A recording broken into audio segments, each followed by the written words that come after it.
The beeping of the hospital machines was strangely calming, almost like a metronome trying to hold together the rhythm of my fraying thoughts. I sat there gripping my daughter's hoodie in my lap, twisting it between my fingers like a nervous habit I'd forgotten I had. "My head still hurts, Mom," Lily whispered, her voice barely audible over the hum of fluorescent lights. "I know, baby," I said, brushing the hair from her pale face. "We'll figure it out. It's probably nothing." I lied. Because I knew something was wrong. Lily wasn't the kind of kid to exaggerate. She was 11, whip-smart, and far too grown up for her age. The headaches had started 2 months ago. At first, we thought it was stress, her new middle school, the long days, too much screen time. But then came the nausea, the blackouts, the confusion. And then, one night, she forgot her own birthday. I demanded the MRI.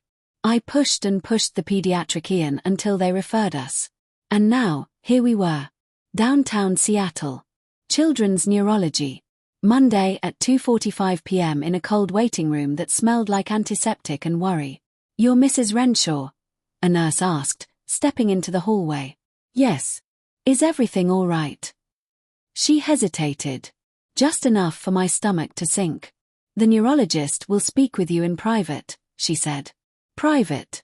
That word rang in my ears like a warning bell. Dr. Maynard was already seated in the consult room, flipping through the scans with a look I didn't like. He motioned to the chair across from him. "Before I explain anything," he said gently, "I just want you to know your daughter is stable. She's safe." That should have calmed me, but it didn't. He rotated the screen toward me and pointed to a spot on Lily's brain scan. "This abnormality, here," he said, "it's not from an accident or a tumor. It's something else entirely." I leaned in. "Are you saying it's genetic?" He paused. "Not exactly. It appears to be the result of early, repeated exposure to certain substances. Ones not normally found in a child's environment." "What kind of substances?" I asked slowly, my voice tightening. He exhaled. "Barbiturates. Sedatives. Possibly even benzodiazepines." My mouth went dry. I don't even have those in my house," I said. "I don't take anything like that." He looked at me with the calm patience of someone used to unraveling chaos. "I believe this exposure occurred over a period of time. Weeks, maybe months." "But who would?" I started to say, then froze. A sudden, sickening memory punched through me like a lightning bolt. Lily's overnight visits. With my ex-husband. And his new wife. Dr. Maynard's voice faded into the background as my pulse roared in my ears. Something deeper than rage, terror, began to bloom in my chest. What had they done to my daughter? And more importantly, why? I barely remember driving home. My hands were on the wheel, but my brain was stuck on that MRI screen, that ghostly swirl on Lily's scan that didn't belong. I called Eric. My ex-husband didn't even let it ring twice. "Hey, Ash. Everything okay?" he asked casually, like we still talked regularly. "We need to talk. Now." He paused. "Okay. Face to face. It's about Lily." That got his attention. He agreed to meet me that evening. Neutral ground. A coffee shop near downtown. Bright lights, public setting. I didn't trust myself not to explode. When I got there, Eric was already waiting. Clean-shaven. Button-down shirt. Trying to look the part of a responsible dad. I sat down across from him. No small talk. "Lily's MRI came back," I said. His jaw tightened, but his eyes stayed blank. "She has signs of repeated exposure to sedatives. Prescription ones. Barbiturates. Benzos." He blinked once. Then again. I don't understand. What are you saying?" "I'm saying she only goes one other place besides school and my house," I hissed. "And that's yours." He scoffed. "Ashley, come on. You think I'd drug our daughter? Would you?" "No. But what about Chelsea?" That name hit like a dart. His new wife. The one he married 6 months after our divorce finalized. The one who always wanted Lily to call her Mama Chels. She wouldn't. "I don't want theories," Eric. I want facts. Do you keep anything like that in the house? He shifted uncomfortably. Chelsea has a prescription. For her anxiety. And sleep. I slammed my hand on the table. People looked over, but I didn't care. Do you even know where your daughter sleeps when she's there? What she eats? If she's being, I choked back the word. Drugged. Eric looked shaken. Genuinely. She's never even told me she's felt weird. Or tired. She's always happy when she's here. I shook my head. Of course she is. She probably is happy. If she's being sedated. That word finally settled in the air between us like poison. I'm pulling her from your custody until we figure this out, I said. You'll be hearing from my lawyer. He stood, angry now. You're overreacting. I pulled out the medical report I'd printed from the hospital portal and slid it across the table. Read that and tell me I'm overreacting. I left without another word. Back home, I curled up next to Lily while she slept. I could smell lavender on her pajamas, the kind Chelsea always used. But something else, too. Something faint. Chemical. I went into her overnight bag, carefully unzipping the side pouch. That's when I found it. A plastic baggie. Inside, a few crushed, chalky tablets. Unmarked. Unlabeled. And next to it, a sticky note with one line, written in looping cursive. Helps her sleep through the night. My vision tunneled. Chelsea had been drugging my daughter. And I was going to prove it. I didn't sleep that night. I lay next to Lily, watching her chest rise and fall, the baggie still clutched in my hand like it might vanish if I let go. Morning brought a bitter fog to Seattle, the kind that clung to your skin and your thoughts. I had one goal, get answers, fast, legally, cleanly, undeniably. So I called my sister, Marlene. She worked in pharmaceutical compliance and had connections. I need a favor, I whispered after explaining everything. I found pills in Lily's bag. Unmarked. Crushed. Can you test them? Quietly. She didn't hesitate. Bring them to me. I'll make some calls. Later that afternoon, while Lily was at school, I couldn't bear to tell her anything yet. I drove the pills to Marlene's lab. Her face was pale as she took the baggie with latex-gloved hands. If this is what you think it is, she said carefully, then Chelsea might be in serious legal trouble.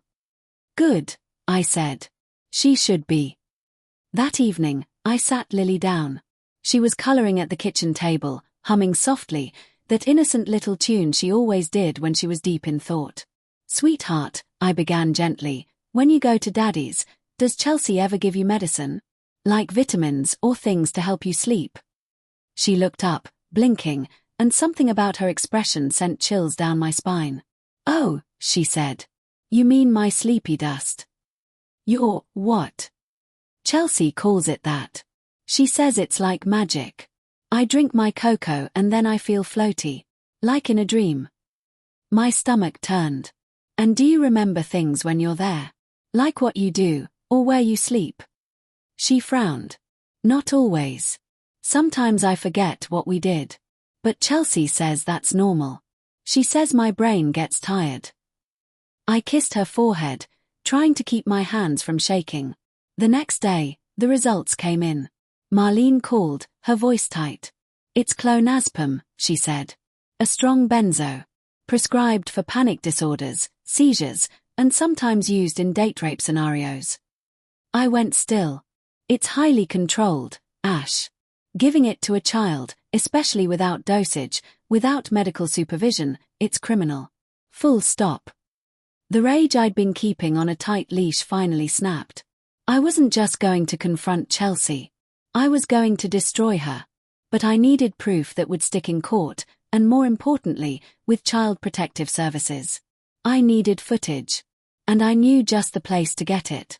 Chelsea's house had Ring cameras on the outside.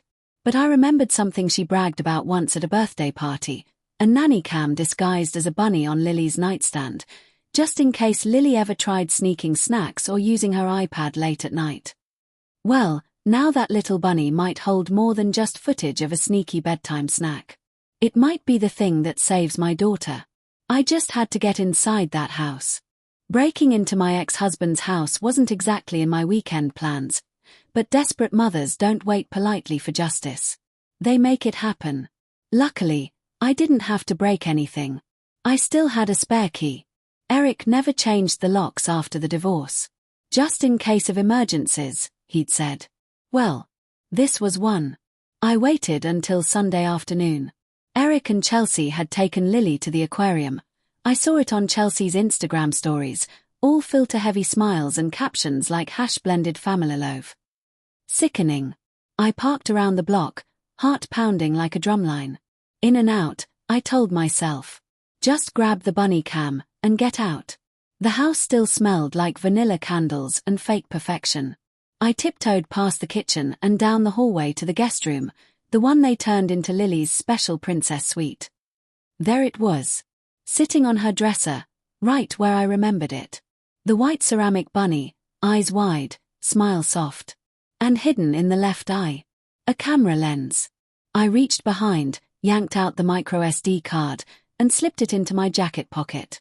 I was just about to leave when something caught my eye.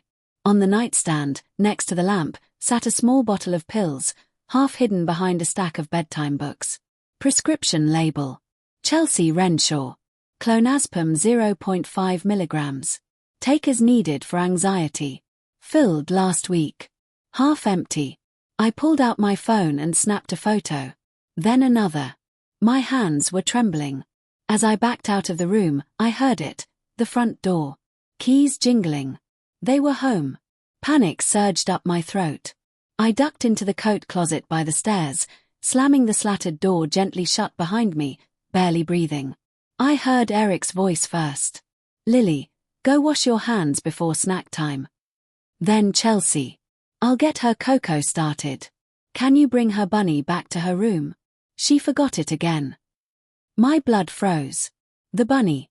It wasn't where it usually was. Because I'd taken the camera card. Footsteps approached Lily's room. Then, silence. A pause. And Chelsea's voice, sharp and low. Eric. What? She's been here. I could feel the closet walls closing in on me. She took the camera card, Chelsea hissed. Then Eric. Wait. How would she know about? Because she knows. That MRI must have shown something. I told you we should have stopped. Suddenly, the front doorbell rang. 3 rapid chimes. Then a pause. Then loud knocking. Chelsea gasped. Oh my God, she whispered. I peeked through the closet slats and saw her pale face staring toward the door. Eric opened it slowly. 2 people stepped inside. Badges in hand. Eric Renshaw? The woman asked. Yes. Child Protective Services. We need to speak with you and Chelsea regarding allegations of medical abuse involving your daughter, Lily. Chelsea's legs buckled. She collapsed into a dining chair. I clutched the SD card in my pocket, eyes wide. I didn't even call CPS. So who did? I slipped out through the back door while chaos unfolded in the living room. My heart thudded so hard I thought it would shake the SD card right out of my jacket. By the time I got to my car, I could barely breathe. The air outside was thick with Seattle drizzle, but it felt like the first gasp of oxygen I'd had in days. Who called CPS? I hadn't told anyone, not even Marlene. Unless. My mind reeled as I drove straight to her house. I burst into her garage-turned lab, damp and shaking. She looked up from her microscope. Oh my God. What happened? They were already there. CPS. At Eric's house. Someone tipped them off. Marlene blinked. Not me, I swear. But, maybe it was the lab tech I used. I had to pass it through official testing protocols after it came up positive. If it hit a certain threshold. It auto-flags. She nodded grimly. I sat down hard. So now they know. Now it's official. Marlene pointed to my jacket. Is that it? The camera. I pulled out the microSD card like it was a detonator. She popped it into her laptop and brought up the footage. We sat in silence for almost 10 minutes. There it was, Lily, in her pajamas, crawling into bed. the ceramic bunny blinking in quiet surveillance from the nightstand. Chelsea entered the room, holding a sippy cup and a small white tablet. "Just a little sleepy dust," she whispered in the video. She dropped the pill into the cup, swirled it, and handed it to Lily. My daughter smiled and took a big sip. Tears ran hot down my cheeks as I watched Lily slowly lean back, her eyelids heavy. Chelsea sat beside her, humming some off-key lullaby. "It helps your brain stop thinking," she said sweetly on the footage.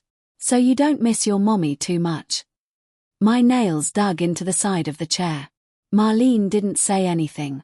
She just reached over and clicked save on the file. "This," she said softly, "is evidence. Concrete. Undeniable. What happens now?" She turned to me. "Now, you take this to your lawyer." By Thursday, I was sitting in a law office downtown, watching my attorney, Andrea Miles, review the footage and documentation. She was young but sharp, the kind of woman who wore calm like armor and smiled like she already knew how the fight would end. "You've got enough here for emergency full custody," Andrea said, locking eyes with me.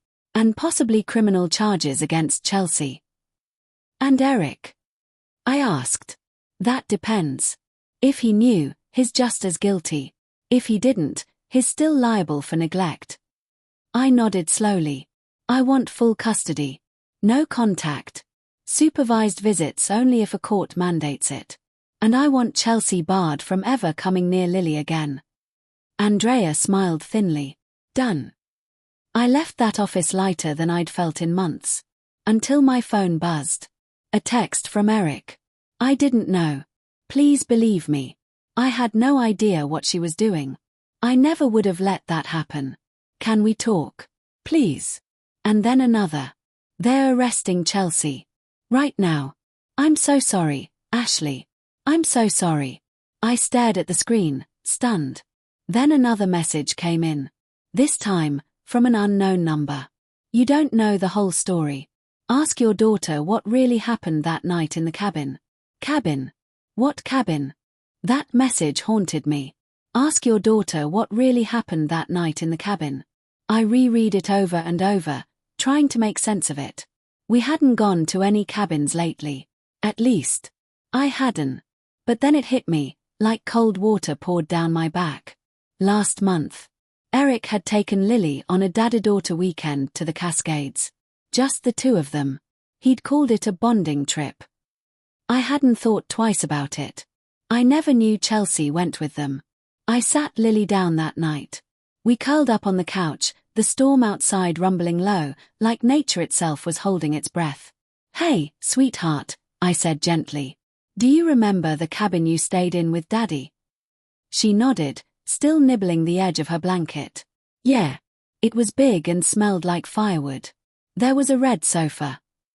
"Was Chelsea there, too?" A long pause. She said I wasn't supposed to tell. My throat tightened. "Tell what, baby?" Lily looked up at me, eyes wide. She said we were playing a secret sleep game. She gave me my cocoa, and then I got really sleepy. And I remember something weird. "Weird how?" Lily furrowed her brows. "I woke up once. It was dark. I couldn't move my legs. I saw Daddy arguing with Chelsea. He was yelling." "What was he saying?" She shook her head. "I dunno. But he looked scared. Then Chelsea saw me and she smiled and said, 'Shush, it's just the sleepy dust. Go back to dreamland.'" I tried to stay calm. Tried not to break. "Did anything else happen?" Lily hesitated. "I don't remember going back to sleep. I just woke up the next morning and everything felt heavy. Like my bones didn't work." I squeezed her hand. "You're so brave, baby. Thank you for telling me." After she went to bed, I sat in the dark for a long time, letting the silence settle like dust. Eric had seen something. He'd argued with Chelsea. And then said nothing. Maybe he didn't drug Lily himself. But he let it happen. And that made him just as responsible. The next morning, Andrea filed for an emergency protective order. Within hours, I was granted full custody. Eric was served that evening. I didn't hear from him again. But I did hear from Chelsea. Her attorney called mine. He offered a deal. If we dropped the civil suit, she'd plead guilty to lesser charges and hand over every recording she had, because apparently the bunny cam wasn't the only device. Chelsea had kept videos of everything, and she'd already backed them up. Andrea leaned across the desk, eyes wide. There's one more twist, she said. She pulled up a video file labeled Cabin 3.mp4. In the shaky clip, Chelsea spoke directly to the camera, whispering with a giddy smirk. If Ashley ever tries to take Lily from me, I'll just show this. Who do you think the court will believe? The mom with anxiety meds, or the one with a messy divorce and a DUI from 6 years ago? My jaw dropped. She had been collecting blackmail material, planning this for months. Andrea smiled coldly. Well, now the tables have turned. And just like that, I knew exactly how I'd finish this. Courtrooms always feel colder than they should. Like the walls themselves are designed to strip you bare. It was a Wednesday morning when we walked into King County Family Court. Me, Andrea, and the firestorm of evidence we had assembled over the last 2 weeks. Eric sat on the opposite side, slouched in a charcoal suit. He looked thinner, hollow, like guilt had eaten away whatever backbone he once had. Chelsea wasn't there. She was in county lockup. Her lawyer sat stiffly beside Eric's, his expression a mask of polite surrender. The judge, a sharp-eyed woman named Justice Corbin, wasted no time. Ms. Renshaw, she said, motioning to me, please begin. Andrea stood and delivered everything like it was a closing argument in a movie. She played the bunny cam video first. The room fell silent as Chelsea's voice whispered, just a little sleepy dust. Gasps. Then came the cabin footage, Chelsea's smug little monologue, mocking my old DUI, flaunting her plan to replace me as Lily's primary parent. I watched the judge's lips press into a hard, thin line. Then Andrea dropped the final hammer. Marlene's toxicology report confirming long-term drug exposure and the medical records from Lily's MRI. Your Honor, she finished. This wasn't negligence. It was a calculated, methodical campaign of manipulation and abuse. My client's daughter could have suffered irreversible neurological damage, or worse. Justice Corbin turned to Eric. Mr. Renshaw, were you aware of your wife's actions? Eric stood, shaking. I didn't know, he said hoarsely. Not everything. I thought she was just helping Lily sleep. I never saw her give her pills, I swear. Andrea stood again. Your Honor, may I play the supplemental clip? The judge nodded. It was a muted recording. Chelsea filming from her phone. Eric's voice off screen, agitated. You said it was melatonin, Chelsea. Not your pills. And then Chelsea's laugh. Relax. She's fine. You'd rather her miss her mommy or miss a few boring hours of sleep. Eric's silence followed. Long, heavy. And then, just don't let Ashley find out. The room dropped 10 degrees. Justice Corbin leaned back in her chair. I've heard enough. Her voice was steel. Effective immediately, Ashley Renshaw is awarded sole legal and physical custody of her daughter. Eric Renshaw is granted supervised visitation pending psychological review. Chelsea Renshaw will face separate criminal proceedings, and a copy of this evidence will be submitted to the district attorney's office. Eric buried his face in his hands. But I didn't cry. I didn't scream.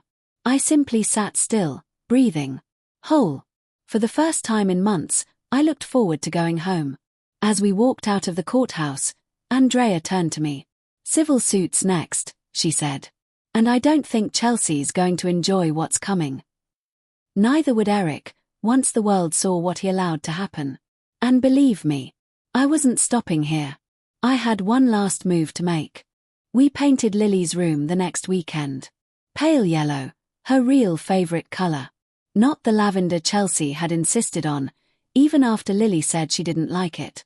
You deserve a room that feels like you, I told her, handing over a paintbrush too big for her tiny hands. She grinned and splattered half the wall, giggling like she hadn't in months. The shadows were lifting. Slowly, but surely. The civil suit moved faster than anyone expected. Once Chelsea's videos were authenticated, her lawyer folded like a lawn chair. She settled out of court, a six-figure sum in damages that went straight into a trust for Lily. Andrea handled every detail with surgical precision.